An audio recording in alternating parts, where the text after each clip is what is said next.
درسی دوم میشد آید به برنامه خوب بیسید. در این درس دوم ما با شما با یکچند اپراتور نو شناس میشویم و با یکچند تغییر بنده ها. خب از اول سر میکنیم از اپراتوری داخل کنی لت یا بخشش گوییم. این را میشود نام اپراتور چنین است و بعدا میفهمونیم برای چی این گونه میگوید. از اول ما سر میکنیم از همون CLS خود. خب بعد از اون ما مینویسیم لت برای وارد کردن تغییر بنده. لت برابری مثال میگیریم.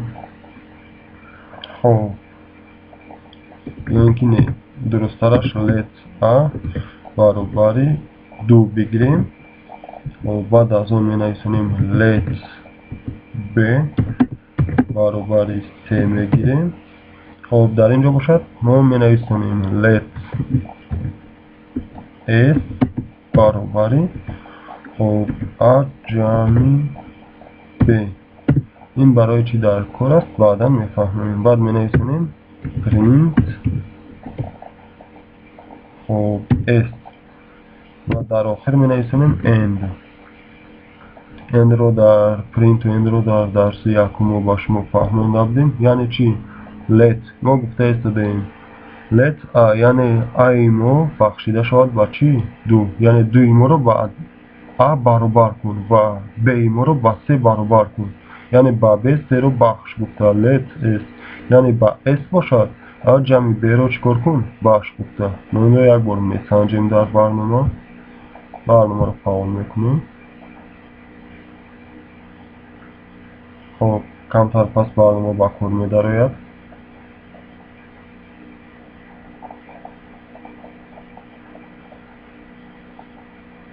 خیلی که میبینیم نتیجه علاقه 5 شده استاده است و همون نشون میده رقمی 5 رو یعنی 2 جمع 3 برابری 5 است. خب برنامه رو با آخر میرسونیم. یعنی اپراتور لت وظیفه‌شان همین است. در استفاده برای تغییر بنده ها لت رو استفاده بودن شرط نیست. اگر ما لت رو زیر استفاده نبریم ما میتوانیم که به نتیجه رسیم. خب یک بار دیگر به لت میسنجیم کاری برنامه رو.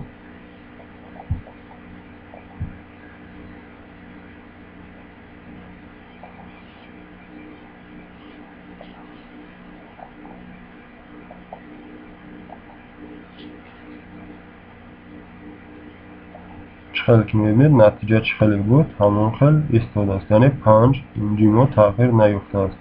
خب این بود یکی از اپراتورانی چی؟ بخشش یعنی داخل کنی. اکنون چخیلی که میبینید شما با CLS گذاشتیم رین پرینت اند. در این درس ما میگذاریم خب لت علاقه شما شناس هستید. بعد از لت ما میگذاریم اینپات. بعد از این خب تغییر بنده ها رو ما علاقه وارد کردیم. در این بین مانیم درستتر میشد. خب اس بعد از اون شناس میشویم با اینپات. خب لت چی بود؟ لت با ما بود این اپراتوری بخشش خب داخل کنیم. اگر این با ما کمتر حرف رو کلانتر میکنیم لت اپراتوری بخشش ا ب اس اینها تغییر یابنده ها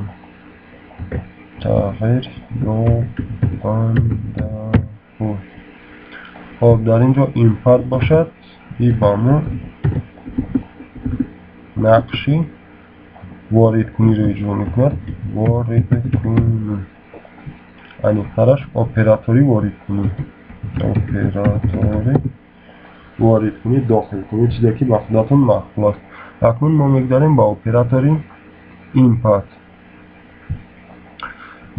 طرز استفاده برای اپراتوری اینپات دو نوع است.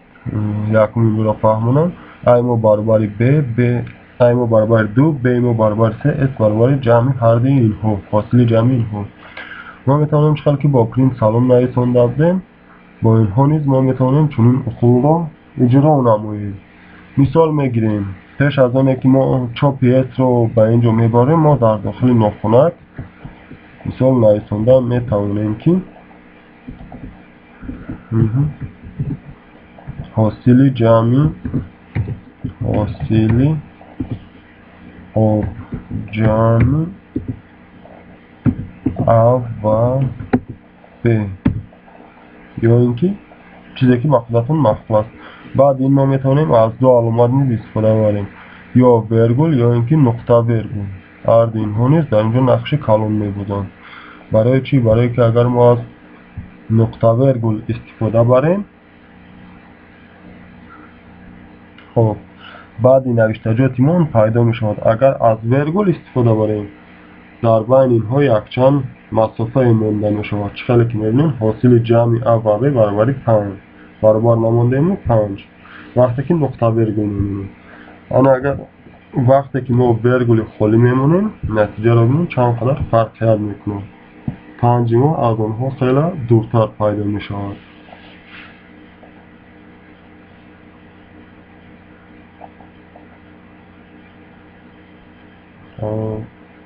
چقدر که میبینید 5 ما مسافه پیدا کرد. اکنون ما میگذاریم این فقط حاصل 5 رو نشون میده. اگر ما خواهیم که عددها رو ما خودمون وارد کنیم یعنی تغییری و بنده ها رو داخل کنیم می نویسیم از اپراتور پرینت استفاده بود از اپراتور اینپوت استفاده بردم. خب اینپوت در اینجا در داخل ناخونه ما می نویسیم یعنی اگر اینپوت ام نویسیم این قبول می شود اونه که بعضی شخصان بعد این رو نمیفهمند که در اینجا چی گپ شده است. مثال اینپوت A از پایین این ما میتونیم نویسیم اینپوت B. وقتی ما برنامه را به کار می‌داریم کمتر نافهمی پیدا شدنش ممکن است که این نافهمی چنین میشود.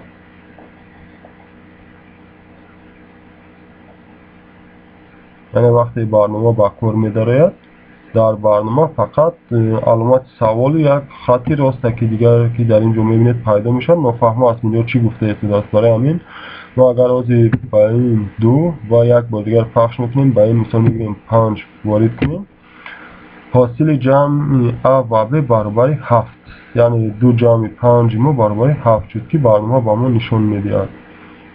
ما با هر حال در اینجا ورگول موندیم.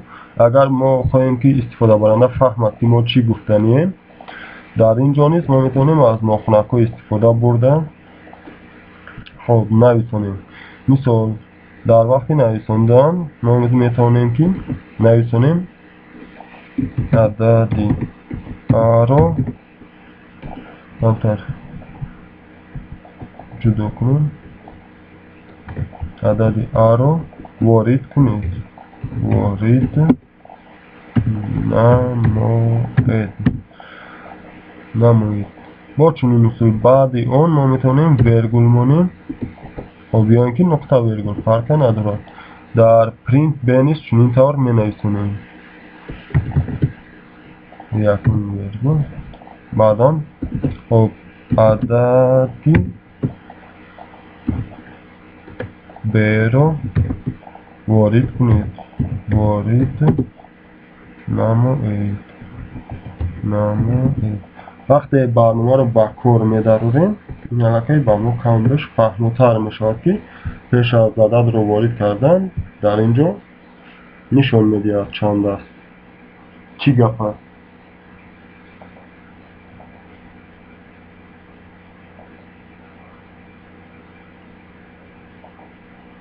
چرا که میبینید نوشته شده است عددی A رو وارد نموید. ما در اینجا مثال میگیریم یکون 5 رو وارد میکنیم وقتی تکمچه اینتر رو پخش میکنم میگوید که عددی B رو وارد کنید. در اینجا مثال میگیریم عددی 9 رو وارد میکنیم و در پایان حاصل جمع A و B برابر 14. این بود درس دوم آیدی برنامه چی گفتیم بیسیک. با این شما میتونید که این طرز نوشتیم اپراتوران بود ما مفصل هر دو اینها رو گفته گذاشتیم با شما.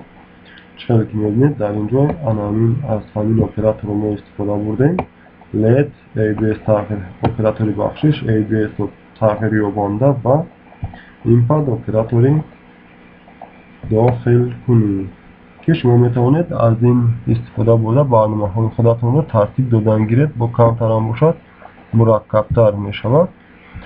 برای آینده گفتنیم که تا درس‌های دیگر شما میتوانید که علامات طرح، ضرب و تقسیم را با چنین طرز سازید. کالکولاتور عادی یک به حساب رفته می شود. سلامت باشید تا درس‌های آینده.